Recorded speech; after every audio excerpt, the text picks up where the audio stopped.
우리 법원리에서 만약에 서울을 간다고 하면 너나 할 거 없이 새로 개통된 56번 국도를 타고 갈 것입니다.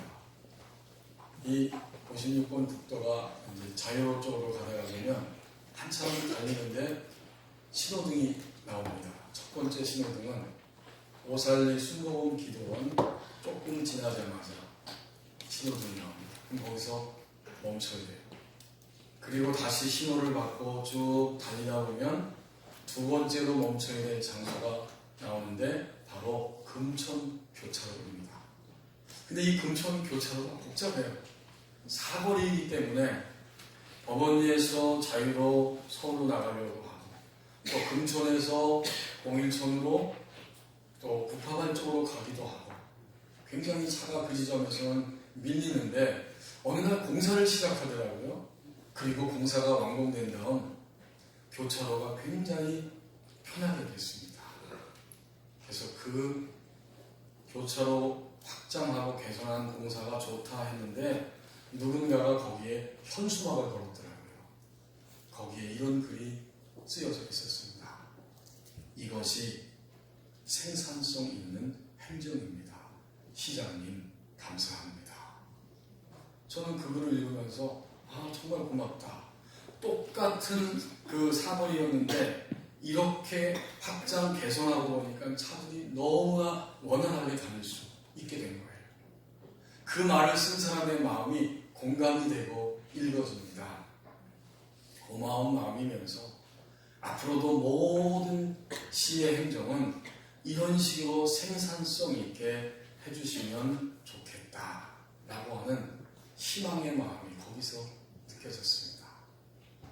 우리 사람의 모든 삶은 언제나 희망을 붙잡을 때에 살아갈 수 있습니다. 그렇죠?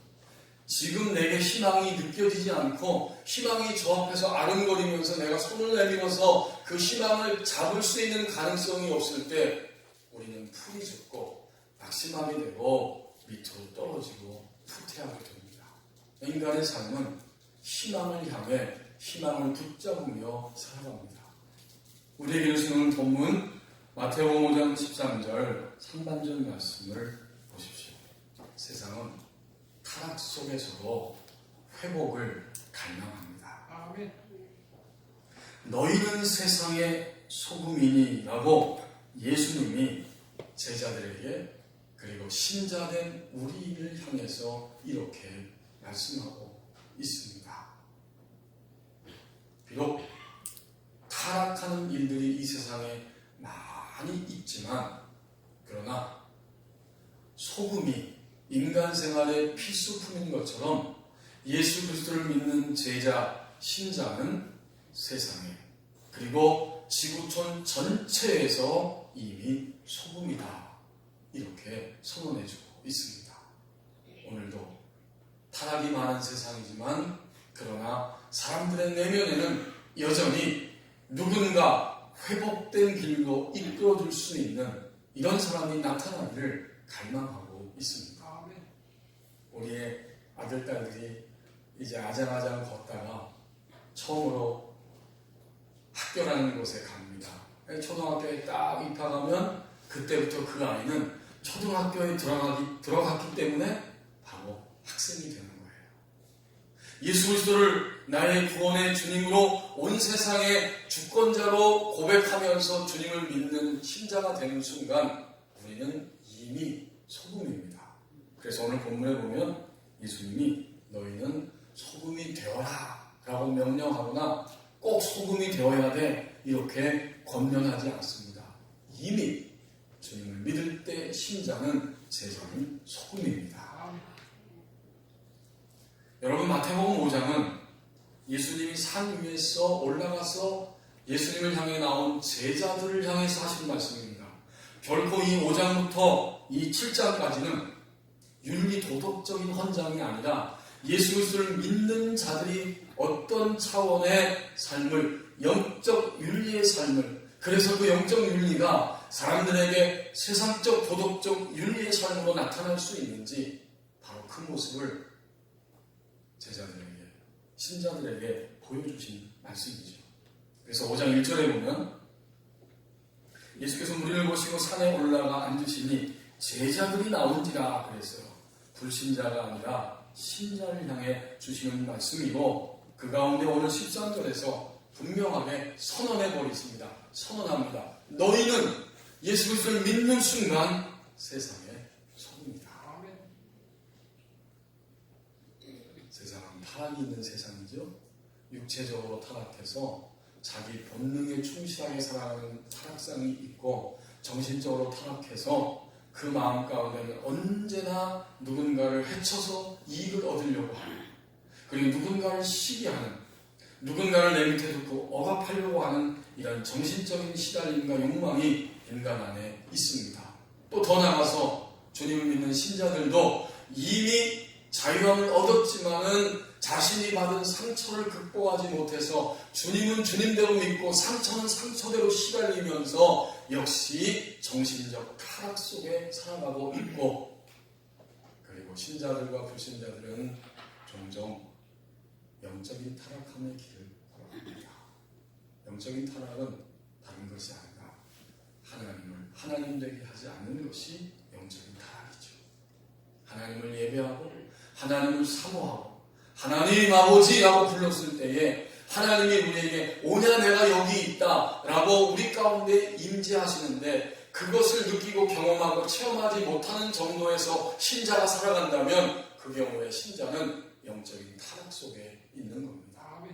너나 할 거 없이 세상은 정신적인, 육체적인, 영적인 타락을 가지고 이 시대를 신음하면서 살아가고 있는데, 하지만 깊은 마음속에는 갈망이 있습니다. 이렇게 타락함이 있고 나도 타락하지만 나는 여기서 끝날 것이 아니고, 세상은 이대로 끝날 것이 아니고, 세상은 이런 타락이 지속되면서 고통을 주는 세상이 아니고 누군가를 통해서 반드시 회복되기를 원합니다. 이것이 모든 사람의 중심의 갈망입니다. 우리가 이렇게 하는 것처럼, 그래서 오죽하면 조선시대에도 그 인조임금 시대를 배경으로 해서 허균이라고 하는 사람이 썼다는 홍길동이라고 하는 소설이 있었겠어요. 벌써 그 옛날에. 사람들은, 서민들은, 백성들은 그 소설을 읽으면서 위로받고 힘이 납니다. 인기가 있습니다. 홍판서 댁에 그 홍길동이라고 하는 서자가 태어났죠. 본부인이 아니라 첩이든 다른 아내든 누군가를 통해서 태어난 아들, 그 서자 홍길동이 천대와 멸시를 받다가 견디지 못해서 집을 나가버리고 마침내 산으로 가서 산적의 두목이 되고 활빈당이라고 하는 조직을 만들어서 탐관오리를 속탕합니다. 온갖 욕심에 매이고 마음이 깨끗하지 못한 관리, 탐관오리를 척결하고 그들의 재물을 뺏어서 일반 백성들에게 나눠주지 않습니까? 백성들은 너무 좋아합니다. 나중에 이익이 커지니까. 조정에서는 홍길동을 잡으라고 명령했지만 잡을 수가 없어서 병조판서라고 하는 그런 직임까지 줍니다. 하지만 홍길동은 그 직임을 던져버리고 떠나서 자신의 정치 이상, 그것을 구상한 대로 이루기 위해서 율도국이라고 하는 나라를 만들고 거기에서 살게 됩니다. 이것이 그 소설의 대략적인 내용인데, 사람들은 그 이야기를 읽으면서 회복에 대한 갈망 때문에 좋아합니다. 우리나라에 홍길동전이 있었다면 외국에는 뭐가 있을까요? 우리 어르신들도 다 알죠? 외국에는 영웅의 탄생을 그렇게 기다리면서 배트맨과 스파이더맨이라고 하는 영화를 만들었다고. 그렇죠? 그 이야기는 단순합니다. 이 타락과 악이 지배하는 세상에서 빨리 영웅이 나타나서, 밴맨과 스파이더맨이 나타나서 우리를 구출해주면 좋겠다. 사람들은 타락 속에 살지만 타락에서 벗어나서 우리를 구원할 누군가를 그렇게 기다리며 살아갑니다.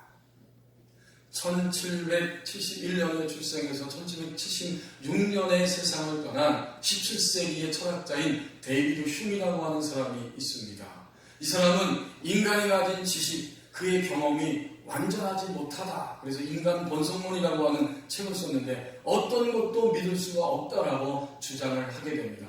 그래서 그가 출생한 영국에서는 그 철학자인 데이비드 흉을 무신론자다, 너는 회의론자다 이러면서 비판했는데 그가 52살에 프랑스의 외교관으로 가게 됩니다. 거기에 가서 그런 얼굴이 못생겼다고 해요. 굉장히 못생겼습니다. 하지만 그의 그 유창한 언변과 또 아주 유쾌한 유머를 구사하는 모습을 보고 많은 사람들이 좋아하고 인기를 얻었다고 합니다. 그가 그 프랑스 사교회에 진입해서 젊은 부인들과 함께 오페라를 구경하는 모습이 종종 사람들의 눈에 띄었다고 해요. 그런데 그는 사교회에 잠깐 발을 들여놓고 사람들의 모습을 보면서 그의 표현대로 노골적으로 표현하면 결국 사교회에 있는 사람들은 고리빈 집단이다 이렇게 그는 결론을 내립니다. 그리고 그가 그의 책에서 이렇게 말을 합니다. 프랑스인들에 대해서 이런 이야기를 쓰고 있습니다. 프랑스인들은 낯선 사람을 처음 봤을 때 그 사람 예의 바릅니까? 또는 재치가 있습니까? 이렇게 물어보지만 우리 같은 영국 사람들은 영국에서는 좋은 본성을 가지고 있고 양식이 있는 친구인지를 물어본다. 이런 글을 기록해 놓았더라고요. 여러분, 우리는 누군가를 만나고 그와 교제하며 살아갈 때 나보다는 훨씬 더 나은 사람을 우리는 기대하고 있습니다. 그렇죠? 나와 만나고 교제하는 사람이 나보다 훨씬 못하다는 것을 생각하지 않습니다. 적어도 우리 젊은이들도 앞으로 결혼하게 될 텐데 배우자를 생각할 때는 내게 있는 약점이나 이런 것보다 더 많은 것을 가지고 있는 이런 사람을 기대하고 있는 겁니다. 여전히 나의 타락함이 있고 사람들의 타락함이 있고 세상의 타락함이 있지만 그 타락함 속에서도 회복을 갈망하고 있습니다. 그래서 오늘 예수님은 이런 세상을 향해서 사는 신자, 제자들을 향해 놀랍게도 너희는 세상의 소금이야 라고 선언하고 계십니다. 여러분, 소금은 소독제의 역할이 있고 방부제의 역할이 있잖아요. 소금은 썩지 않게 합니다. 천국의 규범을 가지고 보여줌으로 인해서 썩는 것을 방지하는 역할을 하게 되고 만약 그가 천국의 규범을 가지고 그대로 살아간다면 이미 타락한 사람들을 소독하면서 그래도 희망이 있고 회복의 길이 있다는 사실을 알려줄 수 있습니다. 그래서 주님 말씀합니다. 너희는 세상의 소금이다. 방부제와 소독제가 바로 소금의 역할이다. 타락한 세상은 여전히 회복을 갈망하고 있다. 이렇게 말씀하고 있습니다. 이제 23절 중반절 말씀을 보십시오. 신자는 매일 구원의 계단을 올라가는 사람들이라고 말씀합니다. 13절에 보면 소금이 맛을 잃어버리는 일들이 일어나게 된다는 거예요. 소금이 맛을 만일 그 맛을 잃으면 무엇으로 짜게 하리요? 안타깝게도 맛을 잃어버리는 소금이 있다는 거죠. 이 고대 이스라엘 시대에는 지금처럼 소금이 정제되어서 순도 높은 소금이 아니잖아요. 염분이 있는 늪지대 같은 데서 추출한 것이기 때문에 거기에는 부패한 것들이, 오염된 것들이 함께 섞여져 있습니다. 그리고 잘못 보관하면 소금을 추출하기 위해서 이제 보관하고 있는데 잘못 보관하면 염분은 싹 빠져버리고 찌꺼기만 남게 됩니다. 전혀 맛을 낼 수 없는 그러한 소금이 되고 쓰레기가 되고 마는 것입니다. 오늘 신자가, 제자가 하나님을 믿는 길을 잃어버리고 빼앗긴 자리에 머물러 있지 아니하고 매일매일 계속적으로 하나님의 구원의 손길을 향해 나가야 한다고 말씀합니다. 신자는 매일 구원의 계단을 한 걸음 한 걸음 올라가는 사람들이라고 말씀하고 있습니다. 아침에 우리가 눈을 뜨면 출근하기 위해서 준비하면서 화장을 하죠. 요새는 여성도 남성도 다 화장을 해야만 하고 하는 시대입니다. 만약 늦게 일어나서 또는 귀찮아서 화장을 하지 않고 출근했다고 생각해 보십시오. 이것은 자기에게도 손해이지만 다른 사람에게도 민폐입니다. 화장 안 한 상태로 자고 일어나서 그대로 출근하면 그것이 자기도 힘들지만 그것을 보는 사람들도 힘들잖아요. 저는 한동안 저의 아내의 말을 지도 안 들었습니다.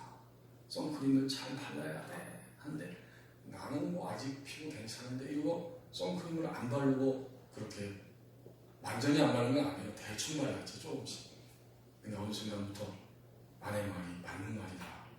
이제는 스킨 바르고 밀크로션. 요새 또 동시대에 있는 게 있더라고요. 그 다음에는 영양크림도 발라야 돼서 영양크림도 바릅니다.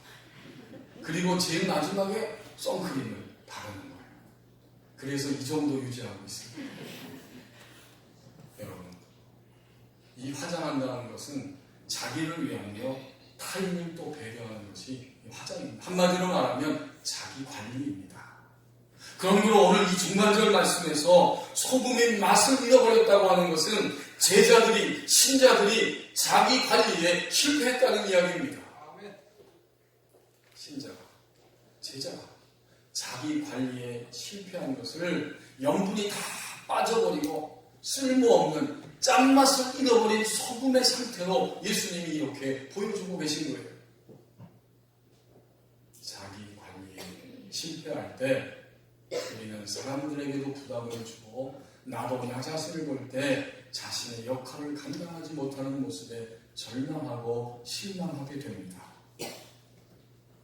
우리 그리스도인들은 철저하게 자기 관리를 하며 살아가는 사람들입니다. 이 중반절에서 소금이 그 맛을 잃어버렸다 이 말의 의미는 두 가지인데 곧 첫 번째는 어리석게 되다. 두 번째는 몸이 건조하게 되다. 이런 뜻입니다. 맛을 잃어버리면 신자가 어리석게 되는 것이고 어리석어서 분간이 안 돼요. 어리석어서 무엇이 내가 살 길이고 하나님의 길인지를 어리석기 때문에 분간이 안 되고 당연시하면서 어둠 가운데 살아가는 거예요. 그게 어리석은 거예요. 짠맛을 잃어버리는 거예요. 또 하나는 몸이 건조한 거예요. 어떤 선한 영향력도 신자인 제자인 나를 통해서 나타나지 않습니다. 그냥 몸이 건조한 거예요.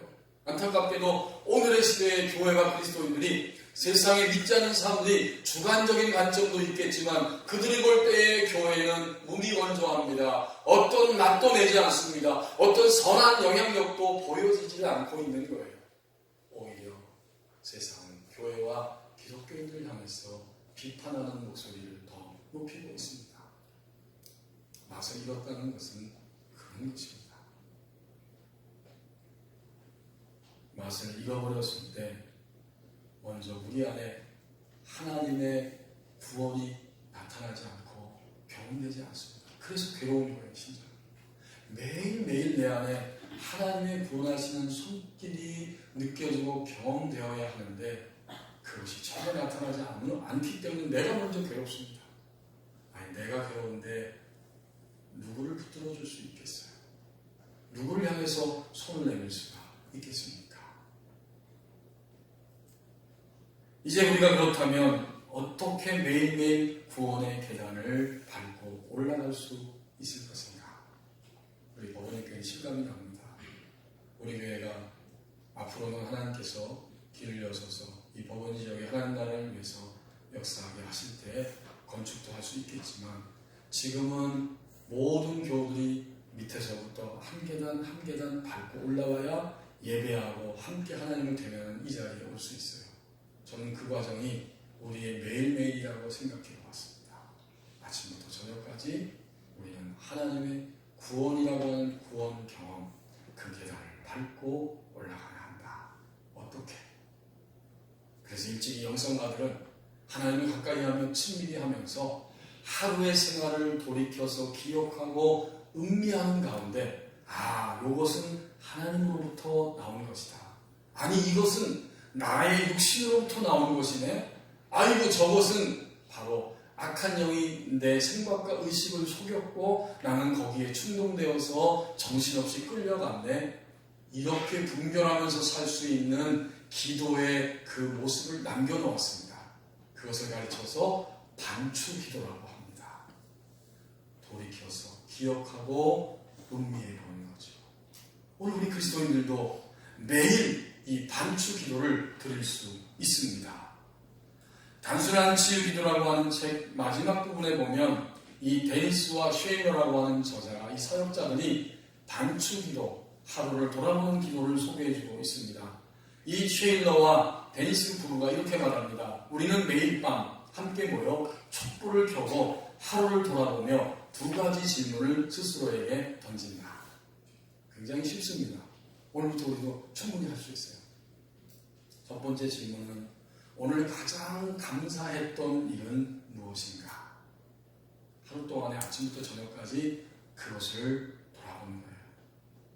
마지막 또 한 가지 질문은 오늘 감사하지 못했던 일은 무엇인가? 굉장히 쉽죠. 아침부터 저녁까지 그 두 가지 시간을 쭉 돌아보면서 그 두 가지 질문을 하는 겁니다. 근데 이 질문을 조금 바꾸면 이렇게도 응용이 될 수 있어요. 오늘 하루 중 사랑을 가장 많이 주고받았던 순간은 언제인가? 오늘 하루 중 반대로 사랑을 전혀 주고받지 못했던 순간은 언제인가? 또 다르게 표현하면 오늘 하루 중 가장 좋았던 순간은 언제인가? 오늘 하루 중 가장 나빴던 순간은 언제인가? 세 번째, 다시 질문을 바꿔볼 수 있습니다.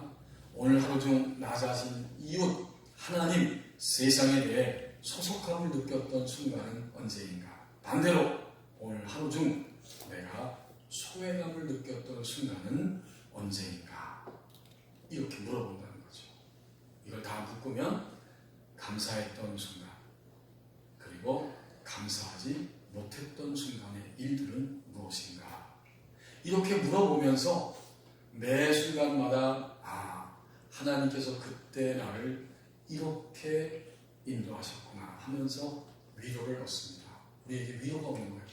반대로 내가 감사하지 못했던 순간이 딱 떠오르고 그것이 내 마음에 쑥 들어왔을 때 나는 영적인 낙심, 근데 이 낙심이란 이런 해석보다는 무슨 영적인 고독이라고 오히려 영성가들은 표현했어요.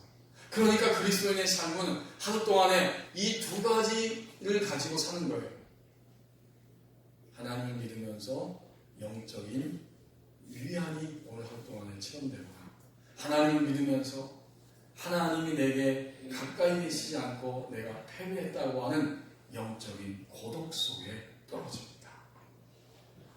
자, 그러면서 이 쉐일러 부부가 이제 초청을 받아서 어느 지역에 가서 집회를 하게 되는데 비행기를 여러 번 갈아타야만 가는 그런 길이었어요. 비행기를 타고 가다가 오랜 시간 여행했고 마침내 목적지에 도착했을 때 지금 하루를 돌아보고 있는 거죠. 목적지에 도착하고 순간 많은 그 사역자들과 사람들이 마중 나와서 함께 환영해주고 기뻐해 주었을 때 그때 정말 내가 즐겁고 행복했다. 따뜻한 환영 속에서 나는 기뻤다. 하나님이 이 사람들을 통해서 이렇게 나를 위로하시고 격려하시는구나. 영적인 위로가 된 거죠. 그 시간에. 그것을 생각하면서 이렇게 깊이 하나님 앞에서 반추하며 돌아보고 있는데, 그런데 갑자기 공항에서 비행기를 갈아타는 그 짧은 과정 중에 생전 처음 보는 아이와 만났던 기억이 떠오릅니다. 비행기 기다리면서 처음 보는 아이지만 그 아이와 함께 놀았던 시간입니다. 짧은 시간이지만 그 아이와 여러 가지 놀이를 하면서 즐겼습니다. 그때 아이도 기뻤고 우리 부부도 너무너무 즐거웠습니다. 오히려 환영 나왔을 때 그 기쁨보다 짧은 시간에 아이를 만나서 즐거워하고 기뻐하는 그것이 훨씬 더 그 마음에 와닿습니다. 내가 그날 이 아이로 인해서 부인이 하는 말이 쉐일러가 얼마나 위로를 받았는가. 거기까지 반추가 된 거지. 그러다 보니까 이제 이 즐거움, 이 위안을 통해서 하나님은 내게 무엇을 말씀하고 계신 걸까 생각이 미치게 되고, 드디어 이 두 사람은 아이를 갖기로 결정합니다. 아이를 통해서 그렇게 하나님의 생명을 함께 나누며 기뻐하고 즐거워할 수 있는 시간, 이 시간이 있었기 때문에 이 데니스와 이 쉘러는 자신들의 삶 속에서 아이를 가져야겠다 하는 생각을 하게 됩니다. 그래서 이 부부가 결정하고 실행에 옮깁니다. 곧 아이를 입양하는 작업입니다. 그리고 실제로 이 두 사람은 드디어 집을 수리하고 아이를 입양하게 됩니다. 하루 동안에 일어난 일들 속에서 그런 하나님의 위로하심과 메시지가 담겨져 있었다는 거죠. 그래서 그들은 말합니다. 만약 우리가 괴로움 속에 있을 때, 고독을 경험할 때에도 우리는 이 반추를 통해서 하나님의 길을 찾을 수 있게 됩니다. 당신의 삶 속에 우울증으로 시달리고 있다면 매일 하루를 마감하면서 자신에게 우울증으로 힘들어하는 나에게 오늘 가장 도움이 되었던 것은 무엇인가 물어보라는 거죠. 반대로 무엇이 나를 가장 우울하게 만들고 있지라고 자문하라고 하는 것입니다. 이렇게 영적인 위안과 고독이 우리 하루 동안에 아침부터 저녁까지 담겨져 있고 거기서 하나님의 위로와 또 영적인 고독 속에서 하나님을 체험하고 반대로 내 육신이 드러나는 것을 깨닫고 더 나아가서는 악한 영이 이렇게 나를 속였다고 하는 사실도 깨달으면서 마침내 우리는 매일매일 계속적으로 구원받는 경험의 계단을 한 계단 한 계단 올라가는 사람이 될 수 있습니다. 맛을 잃은 소금, 그것은 바로 어리석게 되고 무미건조하게 되는 것인데 신자는 매일 하나님의 구원의 계단을 올라가는 사람들이라고 말씀합니다. 이제 13절 마지막 부분을 보십시오. 새로워진 생명의 영역으로 사람들을 초대한다고 말씀합니다. 13절 하반절에 보니까 맛을 잃은 소금의 결과가 나오죠. 후에는 아무 쓸데없어 다만 밖에 버려져 사람에게 밟힐 뿐이니라. 맛을 잃은 소금의 결과는 쓸모없어졌기 때문에 바깥에 버려지게 되고 사람들이 밟으면서 밟힐 수밖에 없는 그런 결과를 맞이하게 되는데 반면에 맛을 잃은 소금은 그렇게 되지만 맛을 내는 소금은 주님의 생명으로 채워져 있기 때문에 드디어 이제 그 생명 안으로 사람들을 초대한다고 말씀합니다. 아멘. 맛을 내는 소금, 그 자리로 가는 것은 예수님의 사랑 안에서 시작이 되고 그리고 그 예수님의 사랑이 점점 내면에 채워지면서 맛을 점점 낼 수 있고 마침내 풍성하게 예수님의 사랑이 우리 내면 안에 채워진 상태가 된다면 우리는 드디어 다른 사람들을 예수님의 사랑 안으로 초대하는 자리까지 가게 됩니다. 사실 우리는 이미 누군가를 초대하고 있어요. 또 우리는 누군가에게 초대를 받고 있습니다. 우리가 말로 하지 않아도 우리의 얼굴 표정과 우리의 그 행동의 모습을 통해서 이미 초대하고 있고 초대받고 있잖아요. 그리고 우리 내면에 있는 것이 말로 나갈 때에 드디어 우리는 그 말을 통해서 상대를 초대하고 있고 상대방으로 나를 초대하고 있습니다. 우리가 하루 살아가면서 길거리에서 사람과 동물과 물건과 많은 것들을 눈으로 보고 느낍니다. 그게 뭘까요? 그것들이 우리를 초대하고 있는 거고 또 내가 지나갈 때 사람들은 나에 의해서 뭔가를 초대받고 있습니다. 몇 주 전에 우리 교회 그 문 앞에 주차장이 좁잖아요.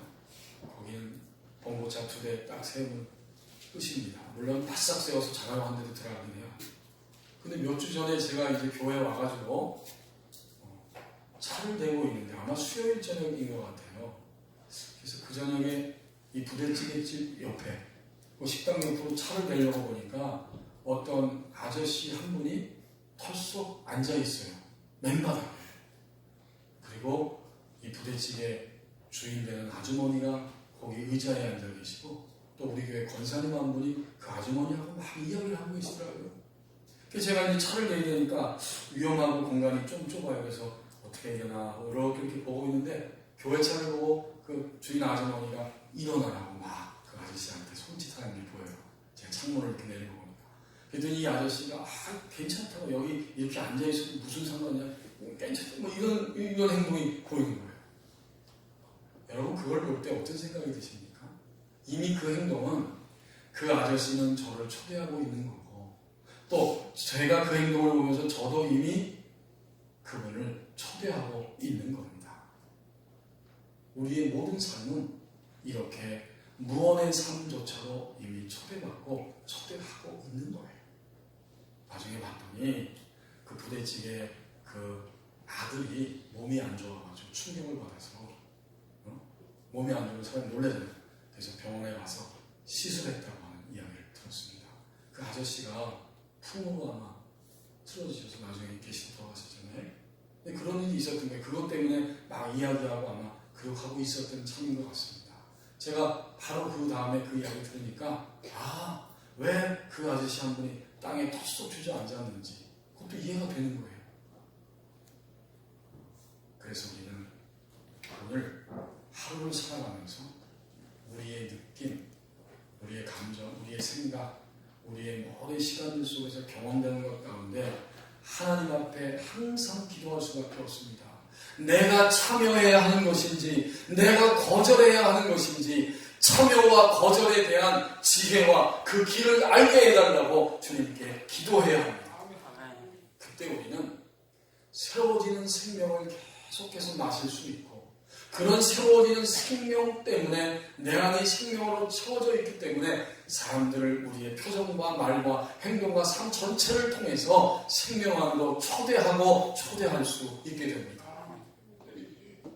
그러니까 오늘 13절 말씀을 전체적으로 읽어보면 우리 주님의 관심과 우리 주님의 말씀의 핵심은 맛을 잃어버린 소금이 아니라 맛을 내는 소금에 주님의 핵심과 강조점이 있는 거예요.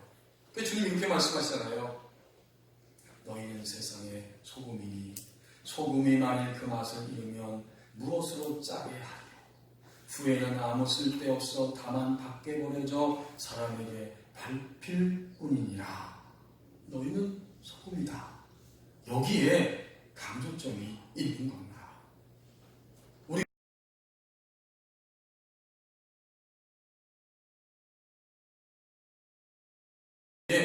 그 생명의 영역 안으로 사람들을 점점 초대받으며 살아갑니다. 성도 여러분, 현재 우리는 누구를 초대하고 또 누구에 의해서 초대받고 있습니까? 내가 참여할 자리인지 거절해야 할 자리인지 나의 얼굴 표정이나 말이 이것이 참여해야 할 것인지 거절해야 할 것인지 늘 분별할 수 있도록 주님께 기도하는 그런 삶을 우리는 계속적으로 살아야 합니다. 중세시대에 1225년 출생해서 1274년에 하나님의 부르심을 받은 그 이탈리아의 철학자이며 신학자인 토마스 아퀴나스가 있습니다. 아퀴나스의 이름 토마스라는 거죠. 어쨌든 이 토마스는 어릴 때 부모들의 관심 속에서 기대를 한껏 받고 자라갑니다. 초등교육을 위해서 그 당시에 자연스럽게 그 수도원의 학교, 몬테카시노라고 하는 지역에 있는 베네딕트 수도원에 가서 공부를 하게 됩니다. 그리고 그는 20살이 되었을 때 수도원을 옮겨서 도미니크 수도에 들어가게 되고 거기서 평생 동안 나는 여기서 나의 삶을 바치리라 결심했습니다. 하지만 가족들의 반대가 심합니다. 이 토마스를 어릴 때 그 베네딕트 수도원에 입학시킬 때 부모들의 마음에는 기대가 있었어요. 우리 아이가 이 베네딕트 수도원에 가서 여기서 잘 교육받고 자라서 수도원장이 되었으면 좋겠다. 수도원장이 되면 수도원의 막대한 재산이 우리의 차지가 될 수도 있고, 실제 그런 욕심과 기대감 때문에 그 아들을 그렇게 바라보고 있었는데, 가난하고 실패한 사람들이 가는 도미니크 수도에 간다고 하니까 온 가족들이 나서서 반대하는 거예요. 우리같이 훌륭한 가문의 아들이 어떻게 그런 도미니크 수도에 갈 수 있느냐. 하루 이틀이 아니라 계속해서 반대하다가 말을 듣지 않으니까 이 토마스의 형들을 통해서 친형들이 자신들이 소유한 성에다가, 그 성체에다가 동생 토마스를 가둬버리게 됩니다. 하루 이틀, 1년 동안 토마스를 가둬놓습니다. 그래도 마음이 바뀌지 않아요. 마지막 최후의 수단을 사용하는데, 그 토마스가 혼자 연구하며 기도하며 있는 그 성 안에, 성체 안에다가 예쁜 젊은 처녀를 집어넣어버리고 20살짜리 청년이 혼자 있는 방에, 여러분 그것이 얼마나 커다란 위협이요 또 유혹이요 도전입니까? 하지만 기록에 보면 토마스는 그 예쁘고 젊은 청년이 자기의 방 안에 들어왔을 때 주변을 둘러보다가 활활 타고 있는 장작 하나를 들어서 지금 당장 나가지 않으면이라고 소리를 질렀고, 이 처녀들은 너무나 토마스의 모습에 무서워서 그 즉시로 그 장소를 뛰어나가게 됩니다. 여러분, 이 사건을 통해서 토마스는 20대의 나이에 하나님의 거룩함의 생명으로 채워집니다. 그의 영성은 거룩함이 무엇인지를 실생활을 통해서 체험하고 거룩함의 자리에 올라서는 순간이 된 거예요. 토마스의 생명은 20대 초반에 거룩함이라고 하는 생명으로 이미 채워지기 시작한 것입니다. 이제 나중에 그는 거기서 나와서 파리 대학의 교수로 가게 되고, 또 그 이단과의 여러 가지 싸움을 하면서 끊임없이 저술을 하면서 신학대전이라고 하는 책을 쓰게 됩니다. 창조주 하나님에 대해서, 그리고 우리가 하나님의 구원하심을 어떻게 받아들이며 알 수 있을 것인가에 대해서, 더 나아가서 예수 그리스도의 위격과 그분의 사역에 대해서 이 기독교 신앙이 무엇인지를 쓴 그런 책이 바로 이 신학대전입니다.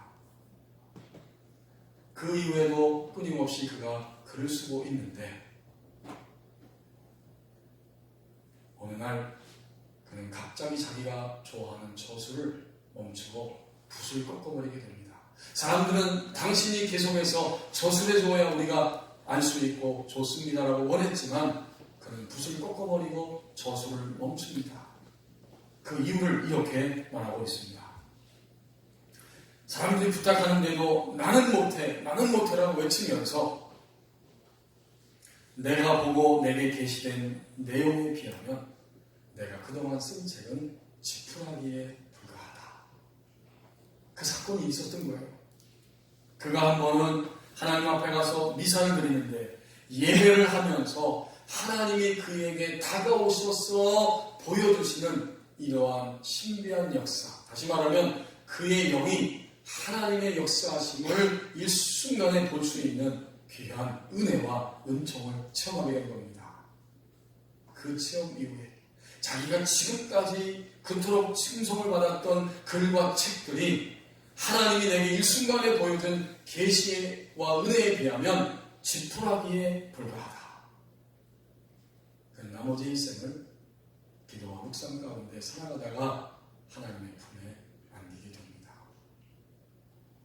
그 외에 여러 가지 이야기가 있는데, 토마스는 20대에 거룩함의 영성의 자리에 들어가게 되고, 그는 또한 그의 일생을 살면서 하나님의 신비한 역사가 인간의 모든 것들과는 비교되지 않는다는 것을 체험하면서 그의 속사람이, 그의 영이 더 깊고 온전하고 넓어지는 자리에 갈 수 있게 됩니다.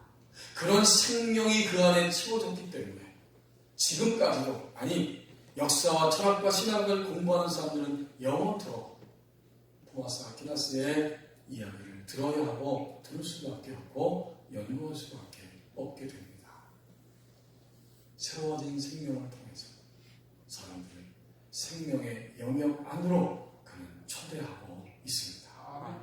오늘 제자는, 신자는 매일매일 새로워진 생명의 영역 안으로 사람들을 초대한다고 말씀합니다. 로마의 역사 플리니는 이렇게 말했습니다. 소금이 없이는 문명된 생활이 불가능하다. 또 이스라엘의 지혜자인 벤시라는 말했습니다. 인간 생활에 필수적인 것은 물과 불과 철과 소금이다. 그런데 오늘 주님은 본문을 통해서 우리에게 말씀하십니다. 제자는, 신자는 세상의 소금이다. 우리를 통해서, 얼마나 놀라운지 몰라요, 이 말씀이. 나를 통해서, 우리를 통해서만 하나님의 생명이 흘러갈 수 있도록 하나님은 그렇게 역사하시기 때문에 너희가 소금이고 너희는 궁극적으로 세상의 희망이다. 만약 매일매일 신자가 구원의 계단을 올라가고 있고 매일매일 새로워진 그 생명의 영역 안으로 들어간다면 그렇게 될 때에